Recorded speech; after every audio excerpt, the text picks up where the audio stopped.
ಸತತ 15 ವರ್ಷಗಳ ಕಾಲ ಪ್ರತಿ ತಿಂಗಳು ಲಾಟರಿ ಟಿಕೆಟ್ ಖರೀದಿಸ್ತಾ ಇದ್ದ ದುಬೈ ಪಿಕಪ್ ಡ್ರೈವರ್ ಒಬ್ಬರ ಅದೃಷ್ಟ ಕೊನೆಗೂ ಖುಲಾಯಿಸಿದೆ.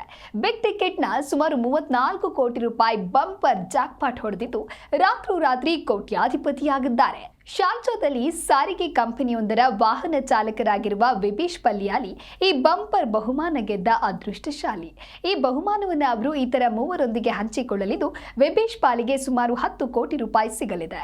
ಕೋಟಿ ಹಣದೊಂದಿಗೆ ಭಾರತಕ್ಕೆ ಮರಳಿ ನೆಲೆಸುವ ಪ್ಲಾನ್ ಅವರದ್ದಾಗಿದೆ.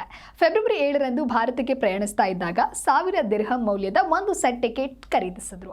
ಫೆಬ್ರವರಿ 28ರಂದು ಅವರ ಸೋದರ ಸಂಬಂಧಿ ಹಾಗೂ ಆತನ ಇಬ್ಬರು ಸ್ನೇಹಿತರು ಕರೆ ಮಾಡಿ ತಮ್ಮೊಂದಿಗೆ ಸೇರಿ ಮತ್ತೊಂದು ಟಿಕೆಟ್ ಖರೀದಿಸುವಂತೆ ಒತ್ತಾಯಿಸ್ತಾರೆ. ಆ ತಿಂಗಳ ಬಜೆಟ್ ಮುಗಿದಿದೆ ಅಂತ ಈ ವ್ಯಕ್ತಿ ಹೇಳಿದ್ರೂ ಕೂಡ ಕೇಳುವುದಿಲ್ಲ.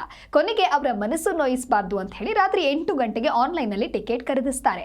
ಅನಿವಾರ್ಯವಾಗಿ ಖರೀದಿಸಿದ್ದ ಅದೇ ಟಿಕೆಟ್ ಈಗ ವಿಬೇಶ್ ಅವರ ಅದೃಷ್ಟ ಬದಲಾಯಿಸಿದೆ. ಕಳೆದ 15 ವರ್ಷಗಳಿಂದ ಡ್ರೈವರ್ ವೃತ್ತಿಯ ಸಣ್ಣ ಸಂಬಳದಲ್ಲಿ ದುಬಾರಿ ಬೆಲೆಯ ಟಿಕೆಟ್ ಖರೀದಿಸೋದು ಒಂದು ರೀತಿ ಸವಾಲಿನ ಕೆಲಸವಾಗಿತ್ತು. ಟಿಕೆಟ್ಗೆ ಹಣ ಸುರಿಯೋದನ್ನ ಕಂಡು ಪತ್ನಿ ಎಷ್ಟೋ ಬಾರಿ ಜಗಳವಾಡಿದ್ದು ಉಂಟು ಎನ್ನುತ್ತಾರೆ ವಿಬೇಶ್. ಆ ಹಣವನ್ನ ಬೇರೆ ಅಗತ್ಯಗಳಿಗೆ ಬಳಸಬಹುದು ಅಂತ ಪತ್ನಿ ಕೋಪಗೊಳ್ತಾ ಇದ್ರು. ಹಾಗಾಗಿ ಕೆಲವು ತಿಂಗಳು ತಾನು ಟಿಕೆಟ್ ಖರೀದಿಸಿದ ವಿಚಾರವನ್ನೇ ಆಕೆಯಿಂದ ಮುಚ್ಚಿಡ್ತಾ ಇದ್ರು ವಿಬೇಶ್. ಅವರ ಆ ಹವ್ಯಾಸ ಹಾಗೂ ನಿರಂತರ ಪ್ರಯತ್ನ ಕೊನೆಗೂ ದೊಡ್ಡ ಪ್ರತಿಫಲವನ್ನೇ ನೀಡಿದೆ.